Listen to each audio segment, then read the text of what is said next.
ఇదే వార్త ప్రధాన వార్త.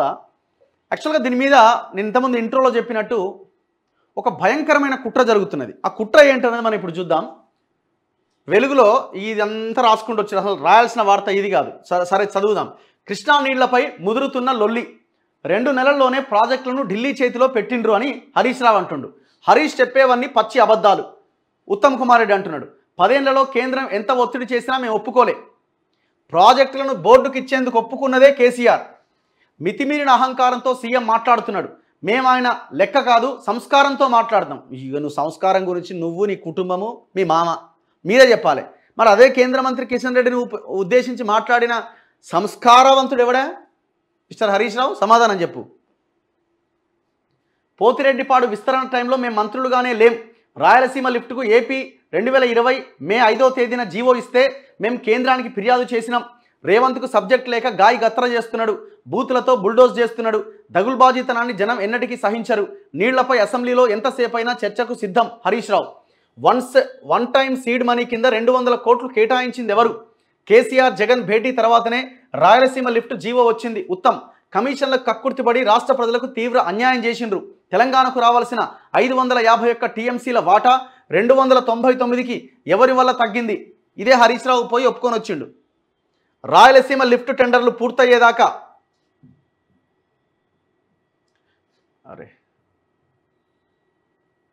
రాయలసీమ టెండర్లు పూర్తయ్యేదాకా ఎపెక్స్ భేటీకి కేసీఆర్ ఎందుకు పోలే? జగన్మోహన్ రెడ్డితో కలిసి ఆ రాయలసీమ ఎత్తిపోతల పథకం తీసుకొచ్చిండు కాబట్టి బోర్డుకు ప్రాజెక్టులను అప్పగించబోమని స్పష్టీకరణ. యాక్చువల్గా ఇక్కడ మీరు గమనించాల్సింది ఏంటంటే ఇది చాలా భయంకరమైన కుట్ర. ఎంతసేపు వీళ్ళు 2 అంశాల ఈ కేఆర్ఎంబి పరిధిలోకి కృష్ణా ప్రాజెక్టులు అన్న అంశం మీదనే చర్చ జరుగుతున్నది. ఇది కృష్ణా ప్రాజెక్టులకు సంబంధించిన చర్చ. రెండోది కాళేశ్వరంకి సంబంధించిన చర్చ. ఏది అధికార పార్టీ కాంగ్రెస్కి అడ్వాంటేజ్ అవుతుంది? ఏది కేసీఆర్ పార్టీని ఇబ్బందుల్లోకి నెట్టడానికి, లేదు వాళ్ళు చేసిన దోపిడీని ప్రజలకు ఎక్స్పోజ్ చేయడానికి ఉపయోగపడుతుంది? ఇప్పుడు ఇక్కడ ఈ కేఆర్ఎంబి విషయాన్ని, కాళేశ్వరాన్ని తీసుకుందాం. అంటే రేవంత్ రెడ్డి అండ్ కాంగ్రెస్ సర్కారు కూడా స్ట్రాటజిక్గా ఫెయిల్ అవుతున్నది. వాళ్ళు నిర్ణయం తీసుకోవడంలో కూడా ఫెయిల్ అవుతున్నట్టు కనబడతా ఉన్నది. ఇప్పుడు రేపు అసెంబ్లీలో ఏమంటున్నారు? కృష్ణా ప్రాజెక్టులని మీద, మొత్తం నీటిపారుదల మీద చర్చ చేస్తామని రేవంత్ రెడ్డి మొన్న ప్రస్తావించారు. బట్టలు తెచ్చుకో కేసీఆర్, రెడీగా ఉండంటున్నారు. కానీ కాళేశ్వరం పైన కాగ్ రిపోర్ట్ వచ్చి రెడీగా ఉన్నది. కేంద్ర ప్రభుత్వము కాళేశ్వరం పైన కాగ్ రిపోర్ట్ని గవర్నర్కు పంపించున్నది. కాగ్ రిపోర్ట్ క్లియర్గా ఉన్నది. రేపు పొద్దున అసెంబ్లీలో పెట్టబోతున్నారు. కాంగ్రెస్ చేతిలో ఒక అణుబాంబు లాంటి ఆయుధము రెడీగా ఉన్నది. దాన్ని టోటల్గా పక్కన పెట్టి ఇప్పుడు కేఆర్ఎంబి కృష్ణా ప్రాజెక్టుల మీద ఇది మాట్లాడొద్దని మేము అంటలేం. దీన్ని కూడా డిస్కస్ చేయొచ్చు ఒక సబ్జెక్ట్ కింద. కానీ మీరు ఏది ఫోకస్ చేస్తే ప్రజలకు ఉపయోగపడుతుంది? ప్రజలు దేన్ని కోరుకున్నారు? ఈ దుర్మార్గులని ఇమీడియట్గా, ఈ అవినీతిని బయటికి తీసుకొచ్చి ఈ దుర్మార్గులను లోపలేయాలి, దాన్ని తిన్నది కక్కించాలని జనం కోరుకుంటున్నారు. అందుకు మీకు అధికారం చేతిలో పెట్టినారు. ఇప్పుడు ఈ కాగ్ రిపోర్ట్ రెడీగా ఉన్నది. రేపు పొద్దున్న అసెంబ్లీలో పెట్టాలి. మొన్న రేవంత్ రెడ్డి ప్రెస్ మీట్లో కూడా ఎక్కడ కాళేశ్వరం పైన కాగ్ రిపోర్ట్ అన్న చర్చ దేలే. ఏ ఒక్క మంత్రి మాట్లాడతలేడు. కాగ్ రిపోర్ట్ రెడీగా ఉన్నది, మేము అసెంబ్లీలో ప్రవేశపెడతాం, దాని మీద డిస్కస్ చేస్తామని. ఇప్పుడు ఇక్కడ ఏమవుతుంది చర్చ అంటే, రేపు హరీష్ రావు, కేసీఆర్ వీళ్ళంతా అసెంబ్లీలో ఏం మాట్లాడతారు? 2 అంశాలు తీసుకుందాం. ఈ చర్చ బెటరా, ఈ చర్చ మీద డిస్కషన్ బెటరా? ఒకవేళ ఈ కేఆర్ఎంబి మీద మీరు డిస్కషన్ చేపడితే ఏమంటారు?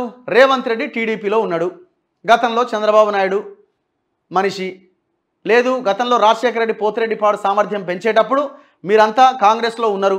ఈ చర్చను వీళ్ళు తెర మీదకి తీసుకొస్తారు. బీఆర్ఎస్ వాళ్ళు వీళ్ళు ఇప్పుడు బురదలో బోలాడిన పందులకు ఏముంటుంది?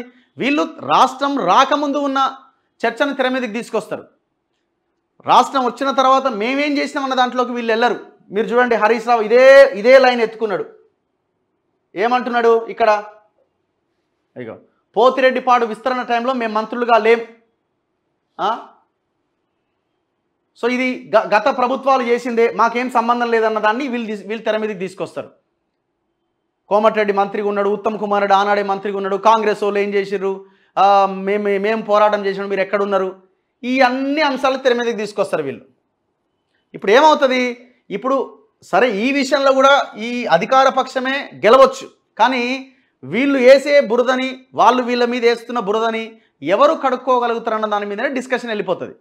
సరే మీరు బాగా డిఫెండ్ చేసిరు అనేంత వరకు దాంట్లో మీరు సక్సెస్ అవ్వచ్చు ఇప్పుడున్న గవర్నమెంట్, కానీ ఇది కాదు కదా కావాల్సింది. ప్రజలకు ఉపయోగపడే అంశం, ప్రజలు కోరుకుంటున్న అంశం. దాంట్లో భాగంగా మీరు చాలా పర్ఫెక్ట్గా కేసీఆర్ అండ్ బ్యాచ్ని బీఆర్ఎస్ ఎమ్మెల్యేలని నోటి మాట లేకుండా చేసే అంశం ఈ కాళేశ్వరం పైన కాగ్ రిపోర్ట్. అసలు దీని మీద చర్చే లేదు. సో అందుకే మనం ఏమంటున్నామంటే ఫస్ట్ మీరు డిస్కస్ చేయాల్సింది 1 రోజు కాదు, 2 రోజులు కాదు, అవసరమైతే వారం రోజులు పెడతారా, 10 రోజులు పెడతారా, కాళేశ్వరం పైన కేంద్రం ఇచ్చిన కాగ్ రిపోర్ట్ మీద డిస్కషన్ జరగాలి. ఇది 1,00,000 కోట్ల ప్రాజెక్టు, దీనివల్ల తెలంగాణ మొత్తం సర్వనాశనమైంది. విచిత్రం ఏంటంటే ఏ ప్రెస్ మీట్లో ఏ కాంగ్రెస్ మంత్రి కూడా ఈ కాగ్ రిపోర్ట్ వచ్చింది మేము అసెంబ్లీలో పెడతామని ఎవరు మాట్లాడతలేరు. ఒకవేళ కనుక మీరు దీని మీద రేపు పొద్దున అసెంబ్లీలో చర్చను చేపట్టకపోతే అందరూ కలిసిపోయి దొంగలంతా కలిసి ప్రజలని మోసం చేస్తున్నారని భావించాల్సి ఉంటుంది. సో దయచేసి ఆలోచించాలి రేవంత్ రెడ్డి గారు. ఇప్పటివరకు మీ నోటి వెంట ఈ కాగ్ రిపోర్ట్ అన్న అంశం చర్చకు లేదు. వీళ్ళు ఎట్లాగో వాళ్ళు మాట్లాడతలేరు కదా అని చెప్పి మిమ్మల్ని ఈ ట్రాప్లోకి తీసుకొస్తున్నారు. సో మీరు బీఆర్ఎస్ ట్రాప్లో, కేసీఆర్ ట్రాప్లో పడకండి.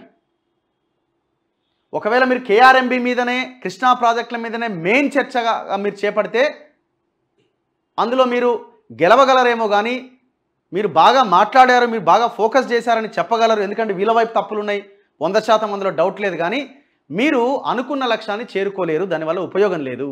కేసీఆర్ కోరుకుంటున్నాడు కాళేశ్వరం మీద కేంద్రం ఇచ్చిన కాగ్ రిపోర్ట్ మీద చర్చ జరగకూడదని.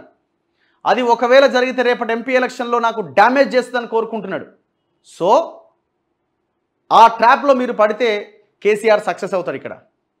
సరే ఎంపీ ఎలక్షన్లో ప్రజలు ఏం ఓట్లు వేస్తారనేది పక్కన పెట్టండి, 3rd ప్లేసే వాళ్ళది.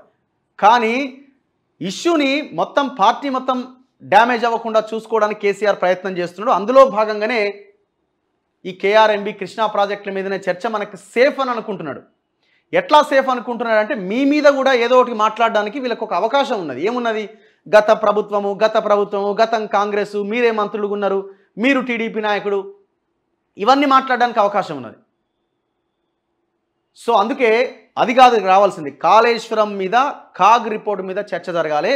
ఒక అణుబాంబు లాంటి ఆయుధము బీఆర్ఎస్ మీద వేయడానికి మీకు రెడీగా ఉన్నది, దాని మీద చర్చ పెట్టండి.